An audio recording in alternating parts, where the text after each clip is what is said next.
to the republic for which it stands, one nation, under God, indivisible, with liberty and justice for all. Guns, self-defense, concealed carry. This is the Patriot Defense Podcast. From the war room in Idaho's high desert, here's your host, Todd Echols. And we are back with Training Series Episode 4. And today we are going to talk about trigger press. Trigger press and dry fire, which is a little training thing that you can do to help you master trigger press. And we'll get into that here in just a minute. And just like on most of these videos, I am going to put up a video. So training... just like all these other training episodes, gosh, I can't even talk today. It's a Monday morning. What do you expect? I am doing the podcast version. I will talk about this, explain it, go into some more detail, and then I will also post up later on this afternoon. I will post up a video that kind of talks about trigger press, shows the trigger press, so you can kind of see what is happening and what is going on, and if you're going to get the full effect of all this, you need to listen to the podcast and watch the video. Not at the same time, but you need to listen to the podcast and go ahead and partake of the video. And like I said, if this doesn't really concern you, if you're not into this training series, that's fine. Hang out. We'll have another episode of Beginning to Guns on Wednesday, and then we will have the regular podcast come out over the weekend. So hopefully there is something for everyone there. But I hope you guys have been enjoying these, at least those that, that these are helping. That I hope they're helping someone. Because I kind of enjoy doing them. They're kind of quick, they're short, obviously, and they're right to the point. And that is the whole purpose of this, to cut out all the other bull crap, cut out all the other stuff, the junk that you may not want to hear, and just focus on simple topics that could help you as you progress. Because we are getting closer. We got a little time yet, but we're getting closer to spring when the weather is going to start getting warmer. Every day we're just a step closer when you can actually get outside and do some live fire training. And that's what we're kind of going toward here, is to get you guys set up for success, set up so that when you go out, you'll have these fundamentals down, you've practiced them, you know what they are, and then you can put them into use out on the range. So that is the goal. So let's get into this trigger press. Trigger press is obviously one of the fundamentals of shooting. One of the 4 shooting fundamentals, or 4 shooting. I don't even know what to say. One of the 4 building blocks of shooting. That's what it is. And I think they're all important and they all work together, obviously. But it is one of the more important ones. So you have to be able to press this trigger.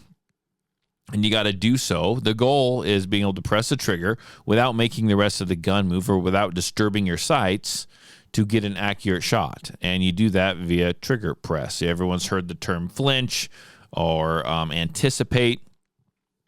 That happens quite a bit. But what we need to understand is when you pick up a gun, all the guns, let's talk semi-autos, let's talk striker fireds here, okay?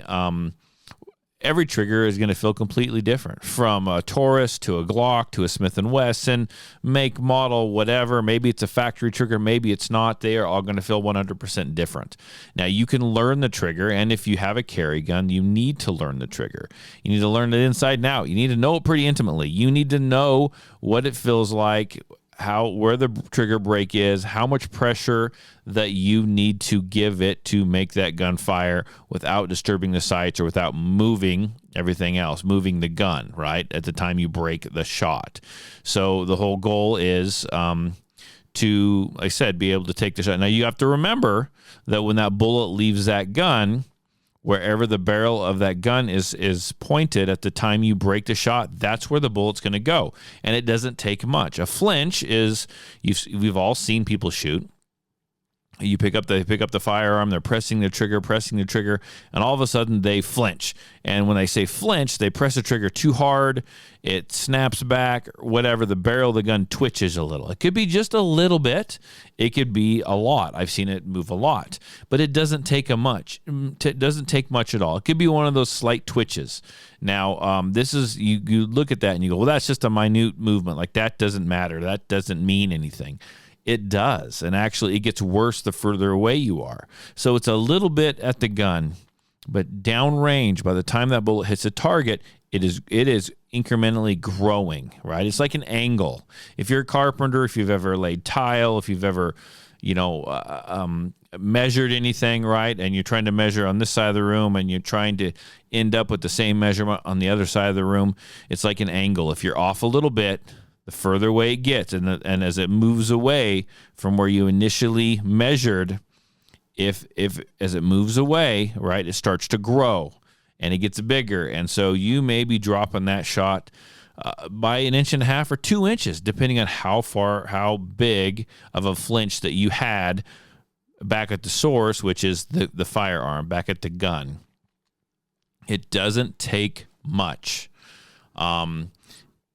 Now, as you're looking at a target, if you were shooting at a bullseye target, and there's lots of different things you could be doing wrong, but we're just going to talk about, well, how do I know for sure by looking at a target that someone's flinching?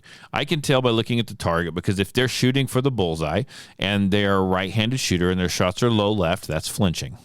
Okay, if you're a left-handed shooter and your shots are low right, that's a flinching. That's a trigger flinch, right? That's a trigger press problem. Now, when you press that trigger, you typically will want that trigger kind of on the center of the pad or the first third of the finger. Now, back in the day, firearms were kind of pretty close to one size. Now, firearms are all different sizes. We have big one, subcompacts, compacts, full size, you name it. They're all different sizes, and of course, no one has really the exact same size of hands, right? And so, typically, you're going to want to place that trigger on the pad of that finger. It's kind of more of like an advanced technique, but if you're really struggling with the trigger, or you got large hands or a small gun and large hands or whatever, you can get away with going behind the first knuckle of the finger, and we call that the power crease. Now, just kind of a word of warning, it's kind of an advanced technique, right? Because if you're going to use that spot to press the trigger, which I only recommend for certain people, and typically I don't say it's for everyone. I kind of have to watch someone to shoot and say, hey, I think this would work for you. Give it a try. You still have to do what? When you press that trigger, you have to focus on pressing that trigger straight back. You can't turn your finger like you're telling. You guys can't see any of this right now, so go check out the video. But I got my finger out and I'm doing the come hither, the come here motion with my pointer finger, with my trigger finger, right? That's not how you want to press the trigger. You want to press it straight back. Now, there's 3 parts to a trigger, a striker-fired semi-auto, right? What you have is you have the slack or the take-up. That's how loose the trigger is at the beginning. Then you get to the wall. That's where the trigger stops. And becomes kind of tight. You're at the wall. And then if you add pressure to that, you'll have the trigger break, and that's where the gun would fire. Now, the trigger press starts at the wall. I don't care how quickly you take up the slack, how quickly you mess with the take up and get to the wall. That doesn't matter to me. Okay, the trigger press starts at the wall. Once you're at the wall, instead of just giving it a big burst of press and giving it a press like press, you want to give it a press. So that'd be like press. You get it, right? You want to add pressure to that trigger, slow, even, steady pressure until that gun fires, right? And you have to remember the mantra is slow is smooth, smooth is fast. We're not going to start this off by being John Wick. What is shooting? How do you shoot accurately? Shooting is nothing but muscle memory. It's muscle memory. It's doing the same thing, the correct thing over and over and over and over again. And you're not going to just come out of the gate going a million miles an hour. It's not the way it works. You're going to have to go slower than what you think. You have to go slow to go fast. You have to go slow to go fast. Remember, Slow is smooth. Smooth is fast. Remember that mantra, okay? Now, why do people flinch? A lot of people end up flinching. I still flinch to this day. Anyone I know that's a really good shooter, guess what? Occasionally we'll catch ourselves flinching, and it is what it is. Why do people flinch, though? There's a few different reasons why. I think what happens is people know that they have a firearm in their hand. Their brain knows that they have a firearm in their hand, and they're going to press this trigger, and essentially what's going to happen? That is a controlled explosion in their hand. And when they have that gun in their hand, they've driven that gun out, they've extended that firearm out, they're getting ready to take that shot. Your brain knows, okay, it's gonna be a bang, it's gonna be an explosion, and pressing the trigger incorrectly or flinching is a mental thing, because this is where your brain is going to try and take over. Your brain's going to go, oh, you need to protect yourself. You need to protect your soft tissue areas, your throat, your eyes, those kind of things. And so you can see people when they're pressing the trigger, they start to squint their eyes, they start to turn their head, and they flinch when they press that trigger, because it's their brain trying to protect their body. Like, it just makes sense if you really think about it.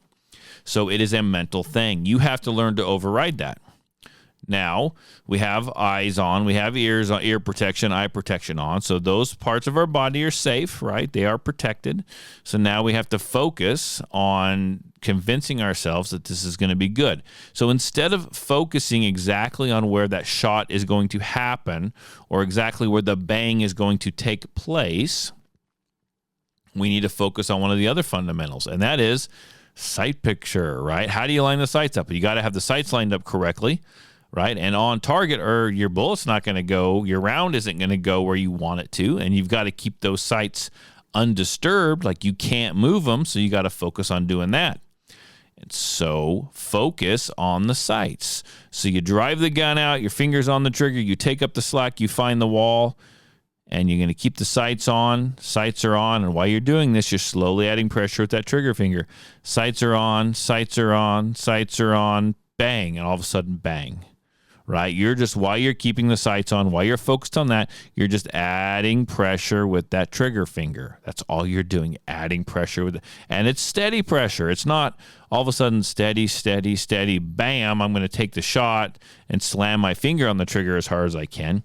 It's nice, slow, steady, even. I know it seems slow. I know it seems boring. And you're like, Todd, there's no way in a time of where I have to, protect myself and self-defense, and I say that I'm going to have time to shoot so slowly. Remember, slow is smooth, smooth is fast. You have to start slow. You have to go slow to go fast. You got to create that muscle memory, and that doesn't happen overnight. That takes practice. Now, we've talked about the grip. We've talked about the stance, right? So you can practice all this at home. Now, there's this technique called dry fire. It's when you unload the gun. No magazine in the gun, no ammo in the gun. In fact, get the ammo out of the room, right? And you're going to practice dry firing this gun. And I don't mean just pick up the gun in one hand and practice pressing the trigger. You can do that too, but why don't you do this? Why don't you create a repetition of all those things, of all those fundamentals that we've learned? You're standing in the right position. You pick up the gun with the right grip. You drive it out. You acquire the sights. Then you give it a good trigger press. And what you're looking for when the gun is anytime, but you can see it more when the gun is unloaded through dry fire, is a nice trigger press to where you can press that trigger, make the gun go click, right? Or break that trigger to where the gun doesn't move. The gun doesn't move. It doesn't jump up and down. It doesn't jerk forward. It doesn't dip down. Whatever it is, you need to practice it so that gun doesn't move when you press the trigger, and you're practicing all those reps. And literally it takes 5 minutes, 10 minutes, to do 25 reps. Like, that's not a big thing. Just do them like you mean it. Practice the grip, the stance, the sights, the trigger press, all that stuff. Just rep after rep after rep after rep. And you are building muscle memory. And what this is doing is just training you to understand exactly how much pressure you have to put on the trigger to make the gun go bang. So when you go out to the range, you're not wasting ammo. You're not wasting ammo. You got all those reps in, right? It may change a little bit when you get on the range and you add ammo, and that's to be expected. Like all of a sudden you have recoil control that you have to worry about. You have recoil on this gun when you press the trigger. And if that happens and you start to flinch again, back it off, do some more dry fire, remind yourself how to do this, and really focus on the trigger. Okay, so I already talked about one way to look at it. You want to press the trigger, not press the trigger. Right. And then there's another mantra that people say when they're pressing. Actually, this is the mantra I say when I teach it. I teach a few different mantras. I say mantras, but things to think in your head while you're doing this. Take the slack out of the trigger, find the wall. Pause for a split second. When you get there, settle your sights down, make sure your sights are good, and you're going to press the trigger. You're going to add slow, continued pressure till you break the shot and the gun goes bang. Another mantra you can look at is drive the gun out, slack out. So you're going to take up the slack in that trigger, find the wall. So slack out, sights on, sights on, sights on, press. Slack out, sights on, press. And I say sights on, sights on, sights on because you should actually be doing the press and the sights on continue at the same time, right? Because you got to keep those sights locked on. Slack out, sights on, sights on, sights on, press. Slow down, take your time. I know you can do it. It's easier said than done, unfortunately. The idea of it is simple. Sometimes putting it into play is a little hard. Now, if you practice with one gun, if you carry one gun and that's the only thing you shoot, you're going to get really good at it. Like if you practice, you're going to get to learn that gun. Now, if you get another firearm, a different type of firearm, practice it, put it through its paces and practice that dry fire on that because every trigger is going to be completely different. But you can learn them, even if it's the crappiest Glock trigger you've ever seen in your life. You can learn them. You just have to figure it out. You have to put in the time, put in the effort, develop that muscle memory, and you are good to go. So there you go. And this will cross over to any firearm. This will cross over to rifles, all kinds of stuff. Learn those triggers, learn the trigger press, get good at it. Share this with your family. Share this with your friends. Share this on your social media page. It does nothing but help me. And if you ask my wife, I can use all the help I can get. So I do appreciate it. Everyone, you guys have a good week. Get out, practice. If you can get to the range and fire, great. If not, I challenge you guys all to do like 25, 30 rounds or reps of dry fire every single day. Make sure the gun's unloaded. Stay safe. Point it in a safe direction. That kind of stuff. You know, you don't want to ignore safety, but practice. You will only get better at your craft. And that is the whole goal of this. So there you go. That is, this is training series episode, I think it's 4 at this point. So there you go. I hope you enjoyed it, and I will talk to you guys next Monday. Bye.